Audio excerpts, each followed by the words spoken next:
સમાચાર જૂનાગઢથી, જ્યાં સરકારી જમીન પરના દબાણો પર ફેરવાયું છે તંત્રનું બુલડોઝર। સરદારબાગ વિસ્તારમાં 16 જેટલા ગેરકાયદેસર કાચા પાકા મકાન તોડી નંખાયા છે। 1,27,00,000ની કિંમતની સરકારી જમીન ખુલ્લી કરવાની કવાયત 6 મહિના પહેલા દબાણકર્તાઓને નોટિસ આપી હતી। કોર્પોરેશન, પીજીવીસીએલ અને પોલીસના ચુસ્ત બંદોબસ્ત વચ્ચે આ કામગીરી જોવા મળી છે। અંદાજિત 630 ચોરસ મીટર સરકારી જગ્યા ખુલ્લી કરવામાં આવશે।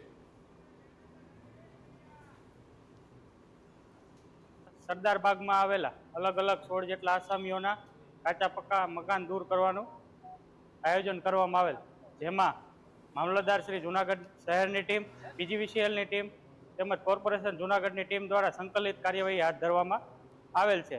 આ દબાણધારકોને 6 મહિના પહેલા જ નોટિસો આપવામાં આવેલી, પૂરતો સમય આપવામાં આવેલો।